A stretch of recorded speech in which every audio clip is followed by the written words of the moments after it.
Morning, not Facebook. So our sometimes, unfriendly partner in life, Facebook. We're not with them, we're with YouTube if you're trying to find us on Facebook. So go there instead.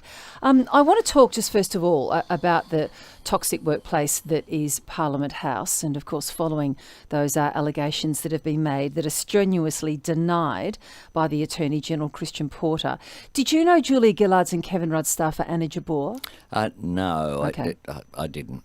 Well, this week she wrote this about the Christian Porter allegations. She said, the opposition immediately called for an inquiry into the toxic workplace culture that engulfs Parliament, which Scott Morrison subsequently ordered. But Labor needs to look in its own house too, because I was a Labor advisor. One of the people I used to look up to most who turned out to be one of the most toxic figures is currently a senior Labor figure. A slew of individuals behind the scenes as consultants in state governments who are among the worst offenders are still lurking there. And she goes on to detail the behaviour she saw by Labor staffers and others. What inquiry do you think you need to launch into your own culture? We've had it. We've had an extensive process led by Sharon Clayton, the chair of our caucus, but across the party. And we at the National Executive just a couple of weeks ago adopted 4 policy documents, including a code of conduct, including a sexual harassment policy, including a bullying policy, including a complaints process. And that was as a result of extensive consultation across the party. Importantly, it's not just about the Parliament. I note that Ms Jabbour's comment spoke about consultants. It looks at... And state governments as well. Yeah, it looks at... It applies across the board. So it's not just in Parliament, at party meetings, at party functions, anything to do with the Labor Party. This process will apply. It's gone out to the party membership. It's interesting that being aware of that clearly, Anna Jabbour doesn't see that as satisfactory. She's written this piece just yesterday. This is just 2 days old, I think.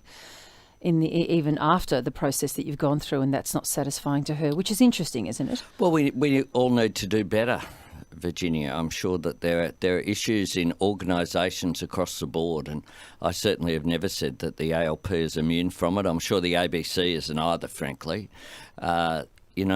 Gender politics needs to be addressed, and we need to make sure that women are safe wherever they work and wherever they are.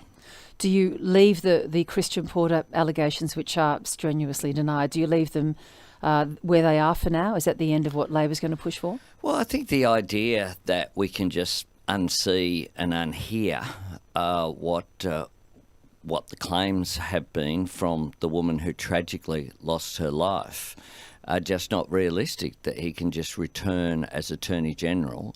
And that's why the fact that you've just asked me a question, and every interview I do, I get a question about it. It's a live issue. It certainly is, and it requires some resolution.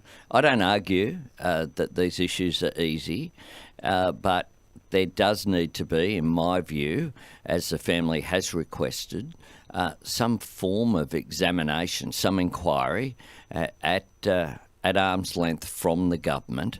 I was disturbed that both the Prime Minister and Christian Porter said that they hadn't actually read the documentation. Do you believe them? That came from... Well, it's not up to me. I find it astonishing. I find it very difficult to understand how, if a document like that was forwarded to the Prime Minister and he had a discussion with Christian Porter, that he could just say, well, I believe his words, but I haven't bothered to read the words that was forwarded to me that came indirectly, of course, from the woman. So if anything comes from, say, something like what's been written here by Anna Jabbour or others about Labor culture, notwithstanding the fact that you say the inquiry you've had is enough, you'd be prepared to call another one? I don't, be very clear, Virginia. I don't say it's enough. I think we need to continue to work each and every day on these issues. You don't say patriarchy's gone. There are power structures in society. And when we look at many of the forms of sexual abuse, they're about power. and about the exercise that men in power have. And that's why we need to continue to work on it. But all I'm saying is that was an update from the 2018 policy that Labor adopted, and we'll continue to work on it. I know you want to talk this morning about the $1.2 billion that's been promised to cut the cost of flights, and that many are seeing as something like an aviation bailout. But we've got an interesting question from Nino in Patterson Lakes. Nino, good morning. Good morning. Go ahead. Good morning, Nina. Good morning. Look, we're a small family business here in hospitality, and obviously we've been through some challenging times in Victoria with the pandemic and lockdown and so forth. Yes. And now we're trying to rebuild our business, and we are just struggling to get people to apply for work. We need to what sort of business do you have, Nino? So we have an Italian family restaurant. Right, yeah. And when I say family, it's myself, my wife and 3 children. Mm-hmm. We've been established for over 3 years. And you lost all your staff, of course, during the pandemic? Is that the problem? No, I lost some because we simply just couldn't keep them all. Yep. We kept the majority of ourselves all going by turning ourselves into a takeaway machine. Did you receive JobKeeper, Nina? Yes. We were accepted into the program, which enabled me to keep all my kitchen staff. Right. And a couple out the front, and those people, we were the couriers ourselves that's coming to you. So what's the challenge now, Nino? Well, I've got to rehire, for example, a wait staff, and I've got to hire a chef, Yes. for example, and I've placed several paid ads, not free ads, like we're top dollar ads in all the key areas. And we're just not getting any response. And it's really troubling because, as you can appreciate, so many people can only produce so much in given time. Let's get a response from the Leader of the Opposition. Look, one of the things that has happened during the pandemic, I think, is that it's identified some of the weaknesses in our economy. And some of that is about skill shortages. The truth is that we have a massive shortage of chefs. We've relied upon. I live in a part of Sydney that's the equivalent, I guess, of Carlton and areas that are very Italian influenced, Leichhardt and Haberfield. They all have relied upon importation of temporary labour, skilled labour from overseas in terms of chefs. And there's a massive shortage across the board. So I'm not surprised by what you say there because that has happened everywhere. So what's the answer? Well, there's no short-term solution, but the solution is to make sure that we train people we identify where the jobs will be and we train Australians for them. Temporary skilled migration can continue to have a role, but in some areas, like chefs is a good example of a job where we've been very poor. But I think, Nino, you're saying that Australians just don't want to do it. The reality is, guys, absolutely. And we only get the ones that do apply or do come for a trial are never Australian. We've even put ads in the Wingham Angler School, which I'm about to revisit. Yeah. I'm working with job agencies that are trying to reskill people that have probably let's say they've stopped doing what they were doing for a period of time and now want to do it again. Yep. We're working with these agencies to help people, and we're involved in all the job initiatives, and we actually find that what happens is once we get to the point of, say, you coming for the actual job, you don't come. Now, we're hearing this again and again, Anthony Albanese, I have to say. And this is a reality. How would you fix that? I mean, I don't know how you turn around the desire of Australian workers to do jobs that they're just not prepared to do. Look, there's no magic solution, but I do think that there are people, if there are opportunities given to them to get skilled jobs, and they're well-paid jobs. That's the thing about being a chef. It's a good job because you can be in demand, you can travel with it, as many of the people do. But Australians who come and work here. Australians don't seem to regard wait staff jobs as either well paid enough or professional enough for them to do. And we hear this on this program again and again. The staff went home and they can't get locals to do it. Yeah, well, I worked as a young person at a place called Pancakes on the Rocks. And sure, but would you agree to do it as a 25 or a 35-year-old Australian? Well, I didn't do that. I went to work for a bank once I graduated. But that's the point. With an economics degree. Of course, but we don't see those jobs as professional callings that we're prepared to do. But we should. And one of the things that we're going to create, the first commitment I made as Labor leader was to create a body called Jobs and Skills Australia that will really work with the private sector to identify where the economy's going, what the jobs of the future will be, how we give people the skills to do it. In some cases, in some professions, we simply do need to look at the remuneration and pay people more in some tasks as well. What do you think about the plan that the federal government has announced about the cut price flights, $1.2 billion in order to get Australians moving to the regions? You've described it as just an opportunity for the government to spend money in seats that matter to them. Well, if you look at the map, clearly they've looked at the electoral map so that, for example, you can fly into northern Tasmania where there happen to be two marginal Liberal-held seats but not southern Tasmania. You can fly into central Australia but not to Darwin. I think it's a very cynical exercise from a government that always looks at the politics of every issue. And the problem here is it's a temporary aviation support program. Now, I was down the surf coast yesterday at Torquay. We did a round table there with tourism operators, and they were expressing concern that they'll actually go backwards. So, for example, the travel agents, because airfares have to be booked directly with the airlines, they're going to be cut out of the process. What's the solution? And, well, I think a comprehensive plan to support the tourism industry was what was required, not just a plan for selective cut-price airfares to some destinations. And certainly for Melbourne, which is a major tourism destination, there's an incentive here to leave Melbourne. There's no incentive for anyone to come to Melbourne. And I know, talking with Tim Pallas last night, he was very concerned about the package, and I'm not surprised. The airline industry, however, has been, and for some time continues to be, on its knees. Something needed to be done. Was it simply a matter of the way it was described? Did it need to be just badged more clearly as an airline industry support package or rescue package? It certainly isn't a tourism package. I think that some elements of it are positive. The support for international airlines, for example, is very positive. But the government has something that's a bit of a character trait. They wait and wait and wait. 8,500 jobs have been lost from Qantas. Virgin, of course, collapsed and had to be rescued under new owners. And the government was very slow in putting something forward. And this isn't also a long-term aviation strategy. So in the short term, it will provide some additional income, and that's not a bad thing. But it won't do what's necessary and what the tourism sector were asking for.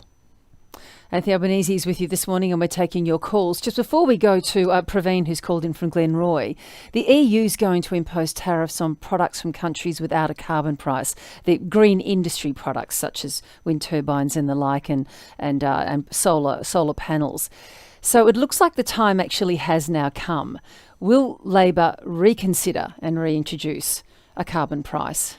Well, you don't need a carbon price when renewables are the cheapest form of new energy. What you'll need a carbon price in order to escape this tariff. No, that's not right. Australia's problem is that we don't have an energy policy and we don't have a climate change policy. We're one of the few countries now, all of our trading partners have all adopted net zero by 2050, as has every state and territory government, as has a whole range of organisations from the Business Council of Australia to the NFF. The Morrison government are stubbornly refusing to do so. So in terms of the relationship with the EU, the relationship with the Biden administration, Australia is a pariah when it comes to climate. That one policy change, and one that you actually successfully embraced and introduced for a period of time, that actually then forms your future energy policy. That one simple change, which, as we can see around the world, is an idea whose time has come. Australia would not be an outlier in that. Would you really not reconsider it? Well, we would have net zero by 2050, and we'll have a range of policies to make sure that we get there. At the moment, what we don't have is an energy policy. We've had 22 thought bubbles, but we haven't had a framework to drive through the change. Now, what worked well, I've got to say, in 2010 was the policy because renewables weren't the cheapest form of new energy. What we're seeing at the moment is that there won't be another coal-fired power station built in Australia. No, but there'll still be carbon-intensive industries that need to be dealt with. That's right, and one way that you can deal with that is by ensuring that you promote renewables. One way that we can drive manufacturing, for example, is being driven through the renewable sector. I was in Perth just last week at the nickel refinery that's run by BHP. It is now going to be powered over the next couple of years 50% by renewables, but they're looking towards moving to zero by 2030. That's what's happening, and it's able to happen because of, that will be powered by solar. It's able to happen because of new technology, but things are happening in spite of the federal government, not because of it. Let's hear from Praveen in Glenroy. Good morning, Praveen. Good morning, Virginia. Thank you for taking my call. Pleasure. I want to, raise this issue about the international education sector, which is one of the only top 10 industries or sectors which hasn't got any help or support from the federal government, and there's no clear direction. And apart from Peter Khalil and Julian Hill, I haven't seen many of the Labor front benches holding the federal government to account. So what would your question be to Mr. Albanese? What's Labor's position on it? Because the industry is crying out for help, and there's no timelines or no proposal of when the international students are coming back. What would your plan be? Look, it's our most important service industry, and the problem here is that Scott Morrison promised that Australians would be home by Christmas, and there's still 40,000 stranded overseas. We should have fixed that problem last year, and then we should have been in a position to bring in international students now. So it's an order issue. Labor believes that until you get Australians home who want to come home, you can't start to bring in the international students? Well, I think it's very difficult to argue that an Australian who's stranded overseas shouldn't get a seat on a plane before someone who's not an Australian Can't citizen. you do both at the same time in some way? Well, what you can do is to ensure that you are doing both, but there is an order in terms of bringing Australians home would have been my first priority. But we should have fixed this problem. We had Howard Springs, for example, the facility in the Northern Territory is now doubled to 2,000. We've been saying that measure should happen since June last year. We've been talking about this consistently. And I know that educational institutions are really struggling. The other thing that's a problem is we abandoned those students who are here. I've got a food bank in my electorate run by Reverend Bill Cruz, and this is the first time that you've had students from overseas queuing up, essentially relying upon charity to get a meal. A lot of these students aren't wealthy, from places like Nepal and other countries that come here for opportunity, and we've abandoned them. And that is really damaging our reputation. So, but the policy or the answer to Praveen's question is that overseas students would have to wait until all Australians were brought back here. That's the answer? Well, I think that Because that's not much of an economic policy to get this, as you acknowledged. Well, we're crucial not the part of government. the economy. We would have going. brought them home last year, Australians, and we would have had international students coming in this year in order to start their courses in 2021. That should have happened, and it should have been an absolute priority. And even now you have plans or proposals like the use of Wellcamp in near Toowoomba, like the use of Avalon Airport, that have been made available, and you don't have any federal government leadership on those issues.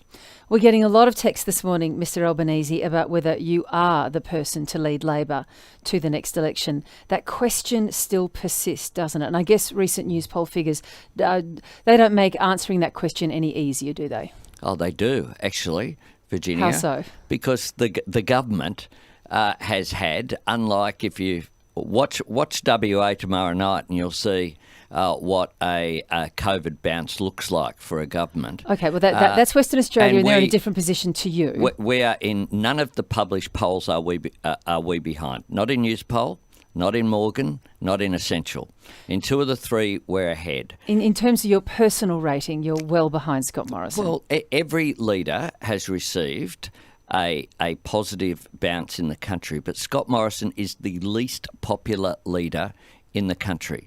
Daniel Andrews, Gladys Berejiklian, in spite of all the scandals in New South Wales, they all have a higher approval rating, and you have people like Mark McGowan and the Tasmanian Premier with a 9 in front of their approval rating. Well, that's sounding like Labor state leaders, even ones who might even be in hospital, might stand a better chance than the federal Labor leader right now at the next election. No, Virginia, what it says is that people have had a flight to certainty, which is what happens during a crisis. Approval ratings for leaders go up.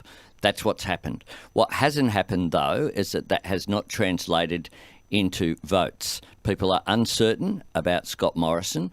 They are willing him to succeed, but the fact is that our primary vote's up, our two-party preferred vote's up, and we're getting on with the job of presenting an alternative. And if the election was held today, we would be competitive at least.